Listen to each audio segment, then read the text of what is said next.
Hello friends, मैंने अपने पिछले वीडियो में ये बताया था कि अक्कल दाढ़ क्या होती है और ये कब और कैसे निकलती है। आज के इस वीडियो के थ्रू हम लोग जानेंगे कि अक्कल दाढ़ में दर्द क्यों होता है और ये दर्द है इसका इलाज क्या है। तो मैं हूँ डॉक्टर पूनम शर्मा और आप देख रहे हो मेरा चैनल स्माइल ओपनली। सबसे पहले ये जानते हैं कि अक्कल दाढ़ में या विजडम टूथ में पेन क्यों होता है। ये जो विजडम टूथ होता है ये हमारे टीथ स्ट्रक्चर के सबसे आखिरी में निकलने वाला टूथ होता है, यानी कि सारे टीथ इरप्ट होने के बाद ये लास्ट में जाके इरप्ट होता है। इसी वजह से ये जो थर्ड मोलर होता है उसको इरप्ट होने के लिए जगह नहीं मिल पाती और जगह नहीं मिलने की वजह से ये अपने पास वाले टीथ को पुश करता है, यानी कि उस पर दबाव डालता है। इसके ऊपर या इसके पास का जो गम्स होते हैं यानी कि जो मसूड़े होते हैं उन पे भी प्रेशर क्रिएट करता है। इस प्रेशर की वजह से वहाँ इन्फ्लाम्ड हो जाते हैं, वो जो टिश्यूज होते हैं वो वहाँ पे इन्फ्लामेशन हो जाती है। इसी कारण से थर्ड मोलर में या विजडम टूथ में पेन होता है। अक्कल दाढ़ जो होती है वो हमारी जॉ में सबसे लास्ट में निकलती है, यानी सबसे लास्ट की जाड़ होती है। इसी वजह से इसको प्रॉपर क्लीन नहीं कर पाते हैं, प्रॉपर ब्रशिंग या प्रॉपर फ्लॉसिंग इसकी नहीं हो पाती है। इसकी वजह से वहां पे प्लाक एक्यूमुलेट हो जाता है और कैविटी हो जाती है।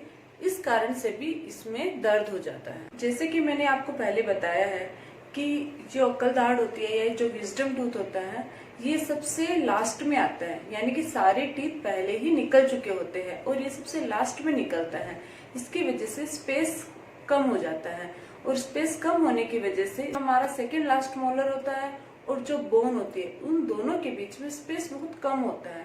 इसकी वजह से ये टेढ़ा मेढ़ा निकलता है और उस टेढ़े मेढ़े निकलने की वजह से भी इसमें बहुत तेज दर्द हो जाता है और साथ में स्वेलिंग भी हो जाती है। ये जो विजडम टूथ होता है ये दो फॉर्म में इरप्ट होता है, एक तो होता है हॉरिजॉन्टल फॉर्म और एक होता है वर्टिकल फॉर्म।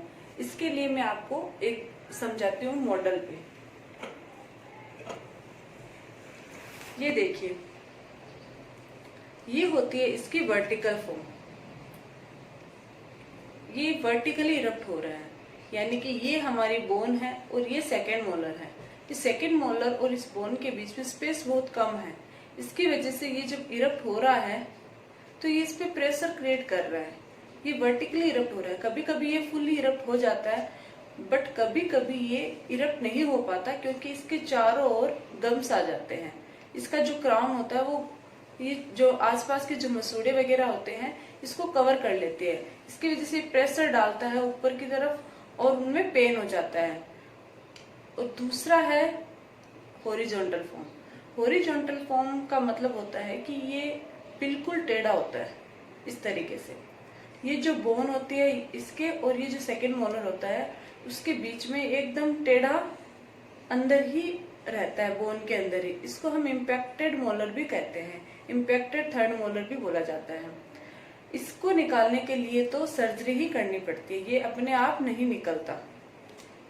अब जानते हैं इसके ट्रीटमेंट के बारे में। विजडम टूथ या अक्कल दाढ़ का जो ट्रीटमेंट होता है ये उसकी सीवियरिटी पे डिपेंड करता है और ये किस कारण से हो रहा है इस पे भी डिपेंड करता है। आपका जो डॉक्टर है वो इसके ट्रीटमेंट के लिए कुछ कॉमन मेडिकेशंस रिकमेंड करता है, जैसे कि एंटीबायोटिक स्टार्ट करेगा, कुछ पेन रिलीविंग मेडिकेशन स्टार्ट करेगा और जेल वगैरह, जो अगर आपके मसूड़ा आ गया, आपके अक्कल दाढ़ निकल नहीं पा रही है उसके ऊपर कोई मसूड़ा आ गया तो कोई ऑइंटमेंट वगैरह लगाने के लिए देंगे और कुछ एंटीसेप्टिक माउथ वॉशेस भी वो आपको रिकमेंड करेंगे। कुछ लोगों के जो विजडम टूथ है वो फुल्ली इरप्ट हो जाता है फिर भी उसमें दर्द होता है, तो इसका जो इलाज होता है वो इस पे डिपेंड करता है कि अगर उसमें कोई इन्फेक्शन हो गया है या कोई गम इन्फेक्शन हो गया है या कोई कैविटी हो गई है तो उसका ट्रीटमेंट किया जाता है। जब विजडम टूथ वर्टिकली बाहर निकलने की कोशिश करता है और उसका जो क्राउन होता है उसके चारों ओर गम्स आ जाता है, ये जो चारों ओर क्राउन के चारों ओर जो गम्स आ जाते हैं या कोई मसूड़ा ऊपर कवर कर लेता है इसको, तो इसको हम लोग पेरिकोरोनाइटिस बोलते हैं। पेरिकोरोनाइटिस का ट्रीटमेंट में अपर कोलेक्टमी की जाती है। अपर कोलेक्टमी और पेरिकोरोनाइटिस के बारे में बाद में डिटेल में एक वीडियो में डालूंगी, जिसका लिंक आपको डिस्क्रिप्शन बॉक्स में मिल जाएगा। अगर आपका विजडम टूथ हॉरिजॉन्टल फॉर्म में है तो इसका एक ही ट्रीटमेंट होता है, वो है सर्जिकल रिमूवल, यानी सर्जरी करके उसको निकलवाना। अगर आपकी अक्कल दाढ़ या फिर विजडम टूथ हॉरिजॉन्टल या वर्टिकल फॉर्म में है तो इसका इलाज करवाना जरूरी होता है, क्योंकि इसका बिना ट्रीटमेंट के इसका पेन नहीं जाता। अदरवाइज अगर कोई इन्फेक्शन हो जाता है या टीथ निकल नहीं पाता ये आपका विजडम टूथ, इसका इलाज आप घर पे भी कर सकते हो। विजडम टूथ के घरेलू इलाज के बारे में भी हम डिटेल में बात करेंगे मेरे दूसरे वीडियो में, उसका लिंक भी इस डिस्क्रिप्शन बॉक्स में मिल जाएगा। अगर आप लोगों को मेरा ये वीडियो पसंद आया हो तो प्लीज लाइक, शेयर और सब्सक्राइब जरूर कीजिए। आपको थर्ड मोलर या फिर अक्कल दाढ़ से रिलेटेड कोई भी प्रॉब्लम हो तो आप मुझे कमेंट बॉक्स में कमेंट करके पूछ सकते हो। Thank you.